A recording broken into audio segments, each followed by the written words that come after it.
Hey guys, what is up? This is OC and I'm here with Scott, what's up, guys? a and we are essentially going to be doing our review for the Star Wars The Last Jedi, episode 8. Yeah, eight's my favorite number. 8 is a good number. It's very symmetrical. Yeah, this movie overall, I liked it a lot. For me though, the middle was a little slow. The beginning opened pretty nicely. Let's talk about that real quick. So it was Poe that was by himself. I thought that part was really cool because they added some humor with strategy, but in some moments, like one of our friends, she was like, "Oh, why do the enemies keep falling for such silly things?" You know, 'cause he was just like stalling with it was hilarious, but it was kind of dumb at the Yeah. same time. It's like, can he hear me? It's like, yeah. It was pretty Yeah. silly, but I mean, I laughed. I yeah, laughed I when laughed that too. moment was happening, but yeah, it was pretty silly. It was kind of unexpected silliness from Star Wars, but it made me laugh, so I'm not mad about it. Yeah, I'm not mad about it either. It's just it's pretty funny. That guy, he seems really incompetent, but somehow he survived throughout the whole movie. So Yeah, it's interesting. Like the character General Hux, it's interesting because he seems like he's supposed to be this menacing figure. He's supposed to be somebody who is kind of like an equal to Darth or sorry, not Darth Vader, to Kylo Ren. Mhm. Because like they're supposed to be like equals in this regime underneath Supreme Leader Snoke.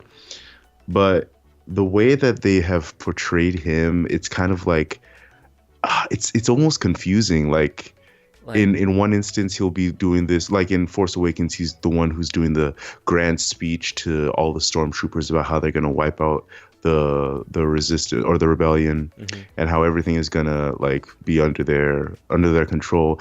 And then now he's like falling for jokes, and it's like it's like what are they trying to do with this character? Yeah, but I remember Snoke mentioned that it's good to keep certain people in their positions, even if they're higher up and they're not that competent. Like he said something about like that being a good strategy or something like that. Yeah, that So you can use someone's weakness. yeah, so maybe I don't know, because that goes into like why why was Snoke there in the first place? You know what I'm saying? Like, Hmm. because he flat out just died, and we got no backstory. We got no like. Obviously, he has no future unless Star Wars brings in some type of regeneration. I don't know, but Yeah, which I mean is not too far off base from what we've seen from past Star Wars content. Um, but yeah, it was kind of interesting that decision to kill off Snoke in this yeah, episode. Definitely not expected. Um, what do you think about that whole yeah, because choice?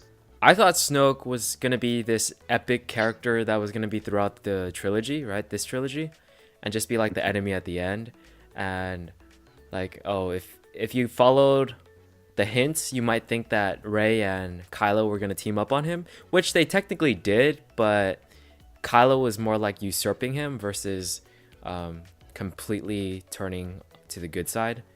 Which Hmm. at that moment, I felt like, oh, he was gonna turn, but he didn't. He just wanted Yeah. to grab power, which was very unfortunate. But Snoke himself, I thought the character was I don't want to say wasted because we didn't really get um, that much of him. We didn't get any development from him, in my opinion. Like throughout any of the movies, he was just kind of there as the leader. So Hmm. him being wiped out as a plot device, as a catalyst for Kylo to take over, totally fine with me. I thought that was like it made for a good scene. Yeah, I think that their choice to kill him off was bold. It is a little bit disappointing just because like this is this huge character that's been built up. Yeah, He's somebody that like his force abilities are crazy, that in the way he was able to just manhandle Ray and and also um just like trick them by connecting them. yeah, exactly, and none of them really knew what was going on. um but yeah, the way that it all ended, like we have no idea who he is, we have no idea where he came from, we have no idea how he's so good at the Force. And I guess we might never know Yeah, unless they like make some sort of novel that'll address it. But to be honest, it really doesn't even matter anymore since Yeah, he's dead. it doesn't matter. Which I mean, yeah, which I guess it's a bold choice, and so I think that kind of brings us to the other point as far as the path that it puts Kylo Ren on, Hmm.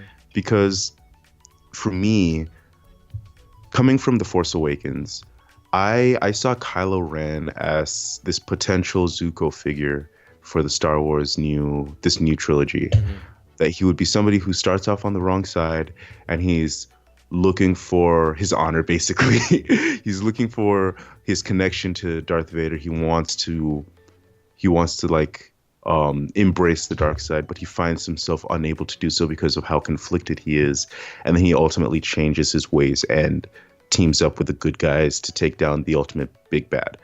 But now he's the ultimate big bad, Yeah. which is interesting because it's kind of, I don't know, it just like, it makes it somehow less menacing for I me. actually agree with you on that because, the fact that we sort of see him as somebody who's super conflicted, like, Mhm. and also at one point was on the edge of the good side, because there's many ways how he's not like Zuko, because Zuko started out on the bad side, but Kylo technically started out on the good side and got turned bad, due to situations that Luke sort of caused, but at the same time Snoke, and just the dark side.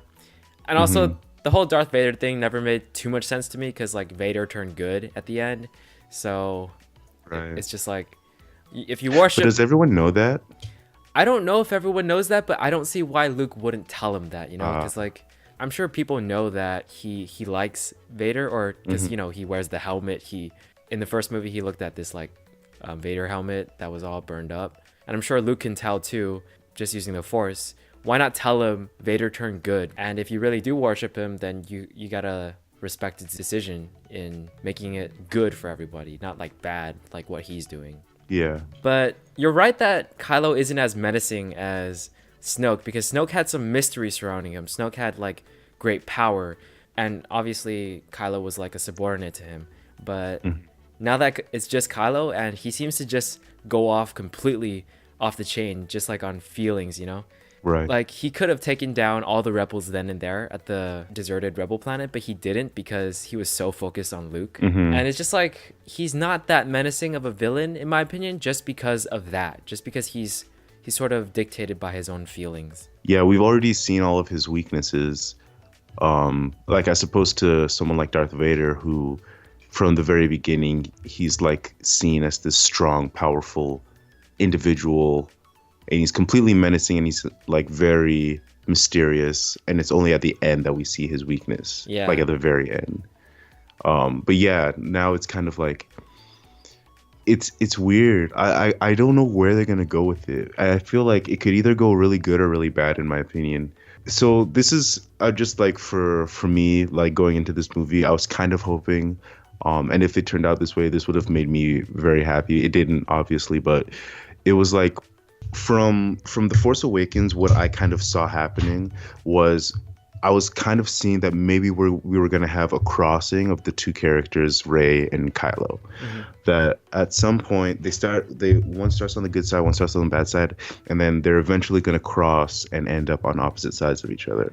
I was kind of thinking that, hey, it could possibly go this way, and that would make for a very interesting storyline. And we kind of got we got a lot of hints of something like that happening in this movie. But then ultimately, they kind of just like they went close to each other, and then they went back right to where they started. Yeah, exactly. Yeah, and I don't know if that's a good thing or a bad thing, to be honest. Like with when Luke was training her, and he was like, "You went straight to the dark side. You didn't even resist." I was like, "Dang!" So like they're actually like showing that she has this connection with the dark side, but it's like I don't know.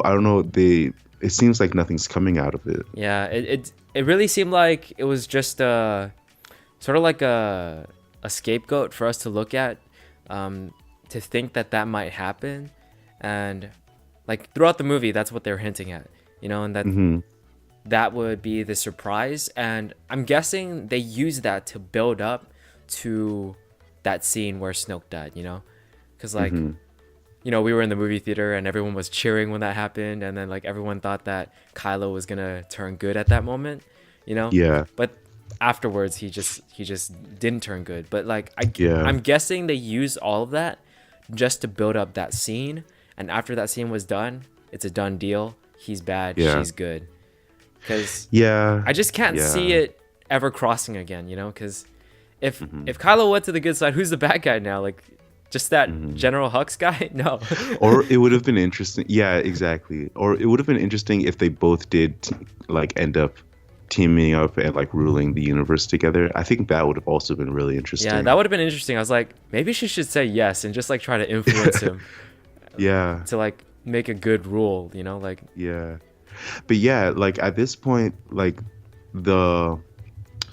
like there's nobody else can be the big bad guy except for Kylo Ren. Yeah, like he's the only one. Unless they introduce someone in the final movie, but that's kind of late, They didn't really build up the villain.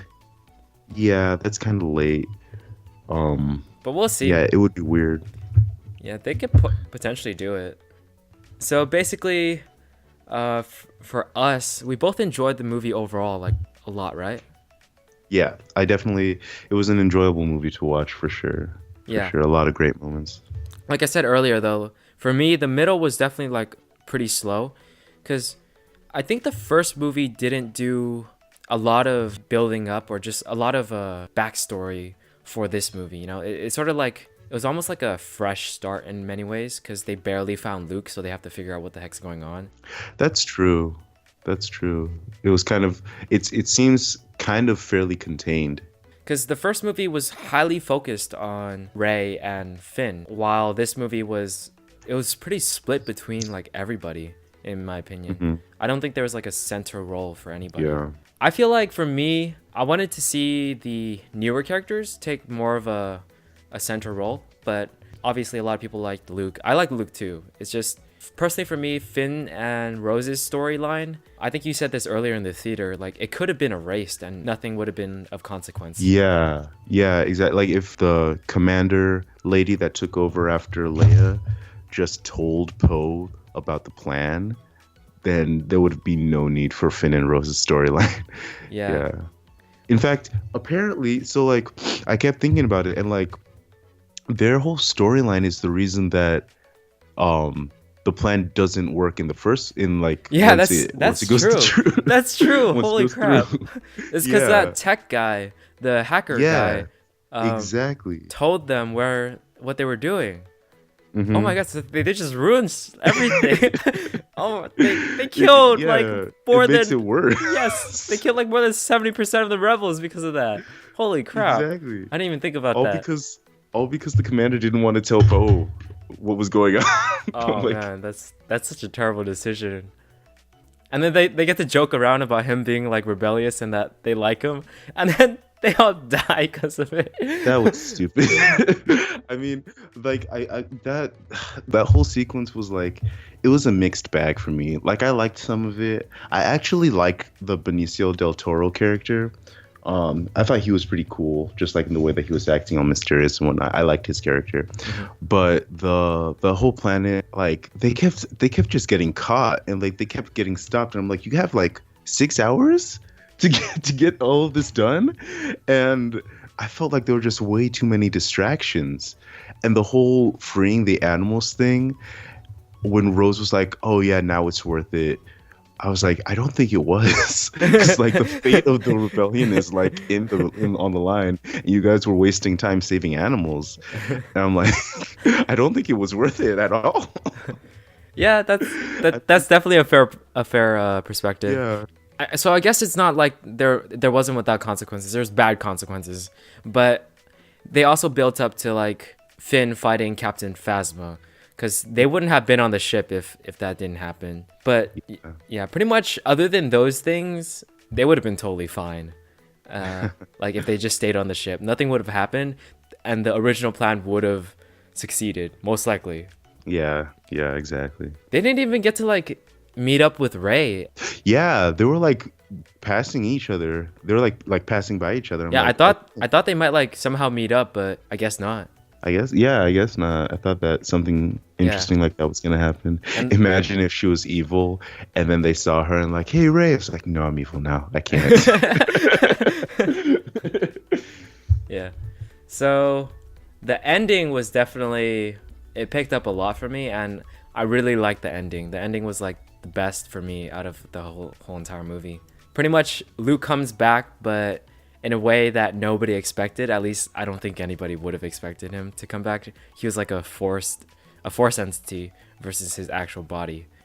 Yeah. It was I think, super yeah. crazy, like when Kylo just slashed him and nothing happened. Yeah.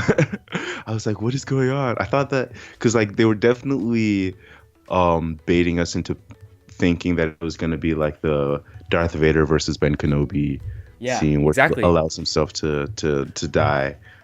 So that he can, because he said that like if you strike me down now, like I will always be with you. Hmm. He said something along those lines, and so I thought that he was gonna let himself do that, because like all it's like I don't know what it is, but they everything that they're doing with Kylo Ren, and it's fascinating. Like I love the way that they're handling the character of Kylo.